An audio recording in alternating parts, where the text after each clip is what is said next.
Assalamu alaikum, dear student. I am Ansar Ahmed from Ziauddin Khan Memorial Senior Secondary School, providing you online classes. Today we are going to discuss about power sharing subtitled story of Sri Lanka.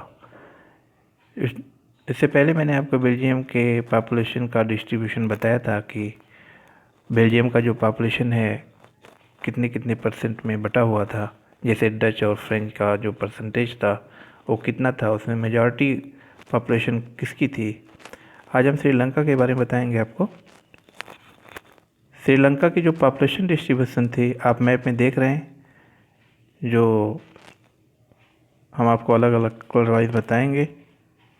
जो ये वाला north portion है और ये east portion, ये यहाँ के श्रीलंकन तमिल थे यहाँ पे, यानी ये नॉर्थ और ईस्ट में ये श्रीलंकन तमिल थे।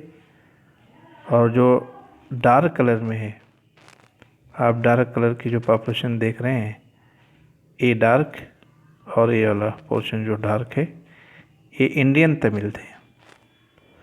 और यहाँ पे जो सबसे ज़्यादा जो पॉपुलेशन आप येलोइश कलर में देख रहे हैं, यानी ये जो पोर्शन है येलोइश कलर का, ये सिंहली का था। ये सिंहली सबसे ज़्यादा पाए जाते थे, सिंहली। तो डियर स्टूडेंट इसको ध्यान में रखिएगा। इनका जो सिंहली का परसेंटेज था वो श्रीलंका में 74% था। 74% सिंहली थे। और जो तमिल थे, तमिल इंडियन तमिल और श्रीलंकन तमिल दोनों मिला करके वो 18% था। 18% इंडियन तमिल और श्रीलंकन तमिल दोनों मिला करके ये परसेंटेज था। और जो आप डॉट देख रहे हैं यहाँ पे, ये डॉट है, ये मुस्लिम की पॉपुलेशन थी, ये मुस्लिम थी। और 7% यहाँ क्रिश्चियन पाए जाते थे, 7%। और जो ये बुक प्रिंट हुई थी उस टाइम की पॉपुलेशन यहाँ लिखी है। श्रीलंका की जो पॉपुलेशन है नियर अबाउट 2 करोड़ के आसपास है। 2 करोड़ जो हमारे इंडिया का हरियाणा स्टेट है उसकी भी पॉपुलेशन 2 करोड़ नियर अबाउट है, थोड़ा सा उससे ज़्यादा बड़ी है। तो 2 करोड़ श्रीलंका की पूरी पॉपुलेशन है और 2 करोड़ हमारा एक स्टेट हरियाणा की पॉपुलेशन है। आप सोच सकते हैं कि श्रीलंका बहुत बड़ा एरिया नहीं है। और इससे आइडिया लगता है कि हमारा हरियाणा जितना बड़ा है उसकी जो पॉपुलेशन है उतनी आबादी, उतनी पॉपुलेशन पूरे श्रीलंका में रहती है। ठीक है, तो ये आपको बताया मैंने। लेकिन जो श्रीलंकन तमिल थे, श्रीलंकन तमिल वो 13% यहाँ श्रीलंका में पाए जाते। श्रीलंकन तमिल सिर्फ 13%। और अभी मैंने आपको बताया कि श्रीलंकन तमिल और इंडियन तमिल दोनों मिला के 18%। इसका मतलब ये है कि 5% इंडियन तमिल पाए जाते थे और 5% की आबादी थी। जिसमें जो इंडियन तमिल थे, इनके जो फॉर फादर है, इनके जो जनरेशन के लोग थे, पुरानी जनरेशन के लोग थे, वो कॉलोनी पीरियड में, जब कॉलोनियल पीरियड था यानी अंग्रेज़ लोग कंट्रोल किए थे, तो उस टाइम में वहाँ जाकर के प्लांटेशन वगैरह कर रहे थे। प्लांटेशन वर्कर के तौर से वहाँ गए थे और वहाँ के सिटीज़न हो गए थे। और ये लोग कहाँ ज़्यादा थे, आपको मैंने अभी जस्ट बताया कि ये नॉर्थ एरिया में और ईस्ट एरिया में श्रीलंका के। और यहाँ की जो कैपिटल है वो कोलंबो है, यहाँ आप देख रहे हैं कोलंबो है।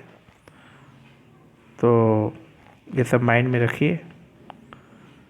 आप इससे आइडिया क्या लगाए, इससे आइडिया लगाए होंगे कि जो यहाँ की मेजॉरिटी पॉपुलेशन थी वो किसकी थी, सिंहली की थी। यानी सिंहली यहाँ सबसे ज़्यादा पाए जाते थे। ठीक है, जो और 7% मैंने अभी बताया कि यहाँ क्रिश्चियन भी पाए जाते थे। तो ये जो क्रिश्चियन हैं वो तमिल में भी थे और सिंहली में भी थे।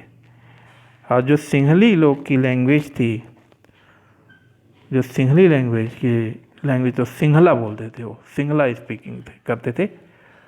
और जो तमिल, इंडियन तमिल, श्रीलंकन तमिल थी, इनकी जो लैंग्वेज थी वो तमिल थी।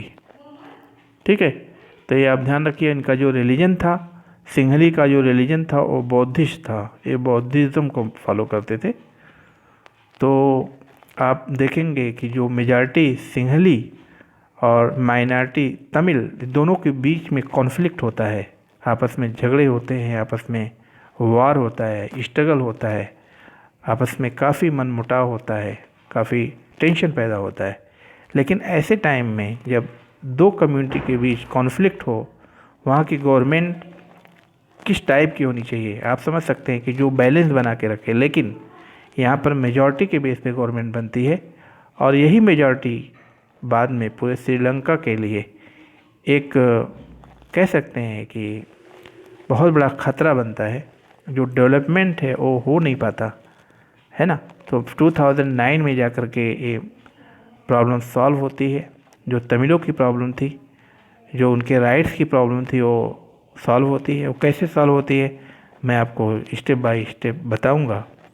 अभी आप लोग इस वीडियो में इतना ही पढ़िए और नेक्स्ट वीडियो में मैं आपको बताऊंगा मेजॉरिटेरियनिज्म इन श्रीलंका। मेजॉरिटेरियनिज्म इन श्रीलंका, जैसा कि आप टाइटल में देख रहे हैं, ये जो टाइटल है मेजॉरिटेरियनिज्म इन श्रीलंका, उसमें श्रीलंका की जो गवर्नमेंट मेजॉरिटी के बेस पे बनती है वो कितना मनमानी करती है, कितना डिक्टेटर करती है, डिक्टेटरशिप यहाँ दिखाती है। आपका रिज़ल्ट भी देखेंगे कि उसका कितना ख़तरनाक रिज़ल्ट होता है। तो ये सब कुछ हम आगे देखेंगे। तब तक के लिए इजाज़त दीजिए। खुदा हाफिज़।